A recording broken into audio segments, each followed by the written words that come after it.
Bienvenue à tous. Vraiment, c'est une immense joie, c'est beaucoup d'émotion de pouvoir vous accueillir ici aujourd'hui.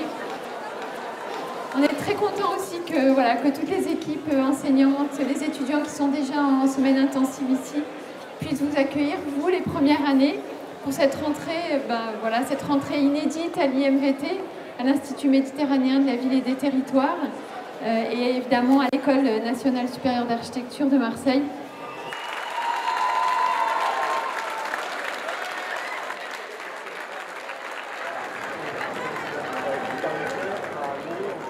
L'école d'architecture était au Palais Carly. À la fin des années 60, on a construit cette très très belle école de l'architecte René Gère sur le campus de Lumini. C'était la volonté politique à l'époque de créer ce grand campus universitaire aux portes des Calanques. Au début des années 2000, il y a eu une vraie recherche de trouver un autre site pour l'école d'architecture. Et c'est Marielle Riche qui a porté ça avec José Morales, à l'époque qui était président du conseil d'administration, qui ont porté le projet de cette école d'architecture en ville, en fédérant trois établissements d'enseignement supérieur importants, dépendant de 3 ministères différents. L'enseignement du paysage, donc avec l'École nationale supérieure de paysage, qui a une petite antenne à Marseille, qui est basée à Versailles, avec également Aix-Marseille Université et notamment son Institut d'urbanisme et d'aménagement régional, et évidemment articulé à l'enseignement de l'architecture qui reste central. La place sur laquelle le bâtiment est construit aujourd'hui, c'est vraiment un endroit très fort dans l'histoire de Marseille. Peut-être même avec le Vieux-Port, c'est sûrement le plus fort. C'était l'entrée de la ville, quoi. Et ici, c'était la rue du Nord, enfin la rue d'Aix, comme on l'appelait. Et le débouché sur cette place, c'était la porte principale de la ville. Donc une porte au nord. Quand on parle du Nord à Marseille, c'est important, parce que c'est l'étranger, le Nord. C'est loin. Et finalement, c'est l'endroit où le territoire national rentre dans Marseille. Ensuite, il y a un autre axe qui passe ici, c'est l'axe transversal, qui était les remparts. Et évidemment, ces axes sont devenus des boulevards, qui font que ce qui passe ici aussi, c'est ce qui va de la gare Saint-Charles à la mer. Alors, le port, bien sûr, mais au fond, le littoral. Quand l'autoroute est arrivée, c'était ça l'arrivée. Et on était donc toujours dans l'entrée. Là, il se trouve que l'aménagement urbain a coupé l'arrivée de l'autoroute, ce qui était évidemment espéré par sûrement beaucoup de monde. Donc c'est vrai que c'est une transformation qui fait de cet espace un espace qui est encore ouvert. On est beaucoup plus à l'intérieur de la ville. C'est un espace effectivement extrêmement signifiant, signifiant pour l'histoire. Les populations qui vivent ici aujourd'hui, je pense aussi qu'elles sentent intuitivement qu'elles sont dans un endroit fort. L'idée, c'est pas de fusionner effectivement 3 établissements, c'est plutôt d'allier nos forces. Donc l'école du paysage reste l'école du paysage sous la tutelle du ministère de l'Agriculture.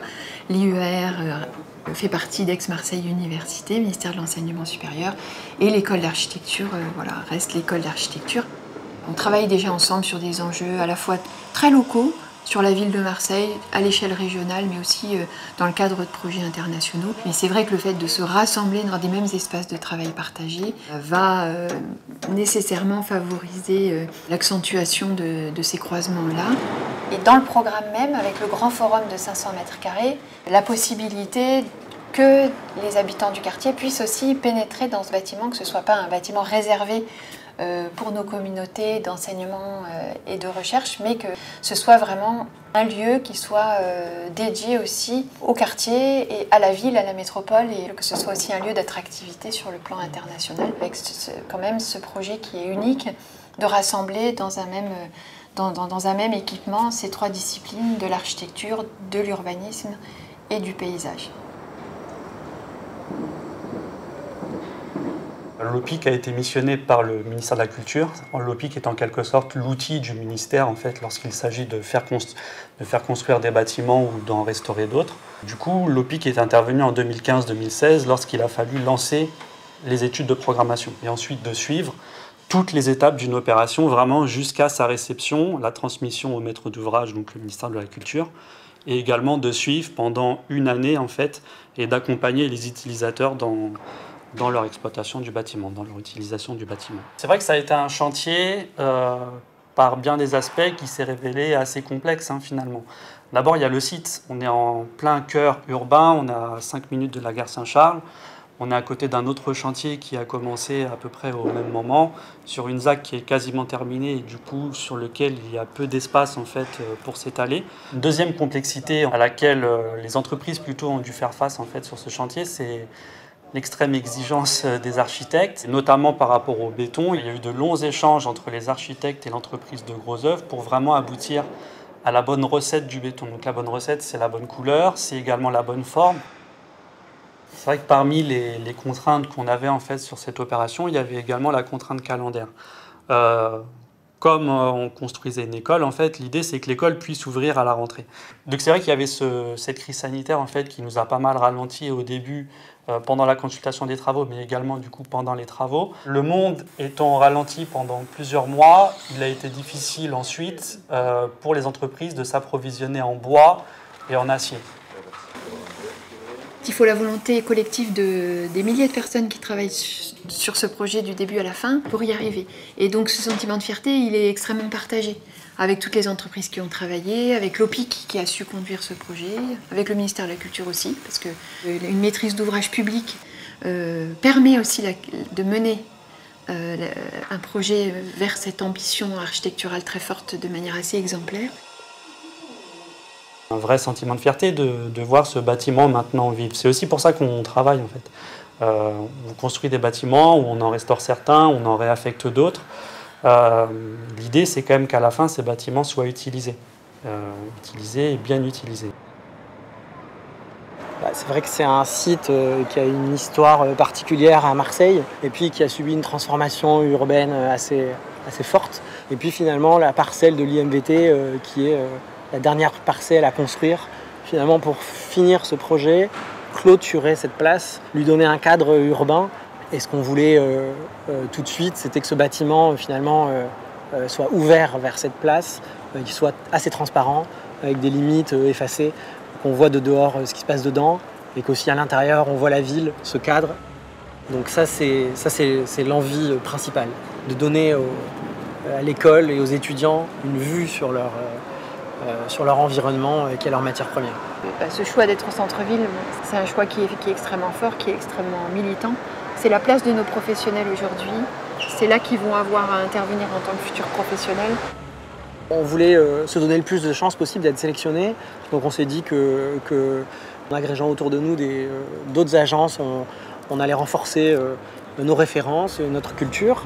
Et donc 3 jeunes agences méditerranéennes, Marion Bernard qui se trouve ici à Marseille, Point Suprême qui sont à Athènes, puis nous NP2F on est à Paris, mais on est tous méditerranéens. Puis j'oublie pas bien sûr Jacques Lucan qui avait cette culture, ce savoir de chercheur, il avait participé à la création de l'école de Marne-la-Vallée notamment, parce qu'on a été tous les 4 chez NP2F et aussi chez Marion Bernard étudiants à l'école d'architecture de Marseille, de René Heger à Lumini, où il y avait cette idée de dedans, de dehors, d'espace clos et d'espace extérieur où on sort des tables et on travaille et on étudie.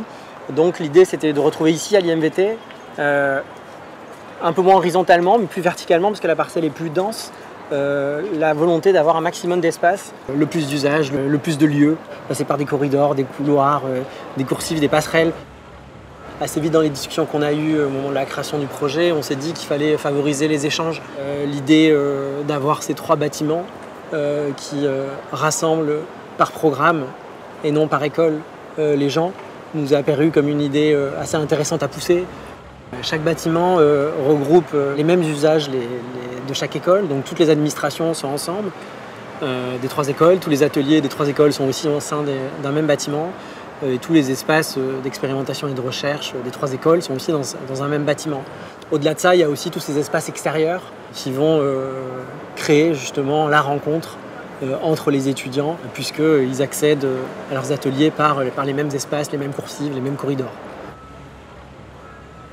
Oui, la question des matériaux et des choix pour fabriquer des bâtiments les plus vertueux possibles, c'est une question du quotidien de notre travail d'architecte. L'idée, c'était déjà de faire un bâtiment pérenne. Ce bâtiment-là, il est en structure béton. On en a pour autant utilisé le moins possible parce qu'on construit plutôt des ossatures. Donc ce choix de matérialité en béton, c'est d'avoir quelque chose qui résiste à ce climat. On est à Marseille, on est dans un climat dur, on est près de la mer, il y a des embruns. Ensuite, il y a deux typologies de béton. Il y a le béton qui est plutôt structurel, qui est ce béton gris. Et ensuite, il y a le béton du remplissage, qui est en béton voilà, qu'on voit ici, là, blanc, qui est banché avec du bois, et qui permet d'avoir cette dichotomie finalement entre structure et remplissage et peau. Et après, les planches de coffrage du bois, on les retrouve dans les murs à ossature bois qui sont aussi peints en blanc. Puis parfois, on ne sait plus trop si on a du béton, si on a du bois. En dessinant des structures, poteaux-poutres, pas d'exploit infrastructurel, du cloisonnement mobile aussi plutôt réglé, des châssis vitrés qui restent aussi dans des éléments maîtrisés de la construction. On a pu se payer la générosité d'avoir beaucoup d'espace extérieur en plus. Ne pas avoir de faux plafond, tout laisser visible. Alors c'est du travail de maîtrise au niveau de la synthèse, au niveau du passage des réseaux. Et en même temps, ne pas payer de faux plafond, ne pas payer de peinture. Ça permet de résoudre l'équation des espaces en plus et de comment on les paye. Et après, sur l'approche bioclimatique, c'est un bâtiment qui respire. C'est un bâtiment qui va se ventiler naturellement. C'est un bâtiment avec beaucoup d'espaces traversants. C'est un bâtiment aussi qui a beaucoup de protection solaire, des casquettes, des débords de dalles. Et puis après, il y a un peu plus de technique à l'intérieur dans certains espaces.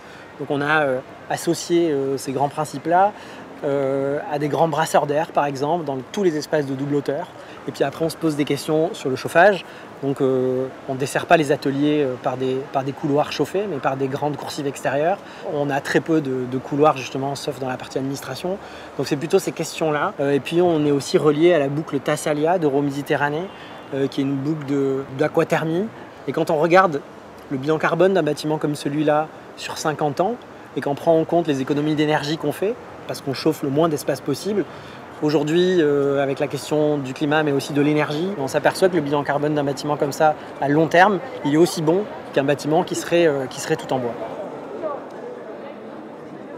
Notre mission principale reste l'enseignement et la recherche, mais en tout cas pouvoir se dire que tout ce qui est produit de très riche de réflexion, d'expérimentation, de recherche dans une école d'architecture, dans une école du paysage, dans un institut d'urbanisme, puisse à un moment donné être plus largement partagé à l'extérieur et que d'autres acteurs qui travaillent sur ces questions de diffusion puissent aussi trouver dans l'IMVT un lieu relais. C'est l'idée qui était portée par les initiateurs de ce projet, c'est l'idée qui a été rendue spatialement par l'équipe de maîtrise d'œuvre et je pense que c'est l'idée aussi qu'on en a, et qu'en ont les communautés au sein de l'Institut.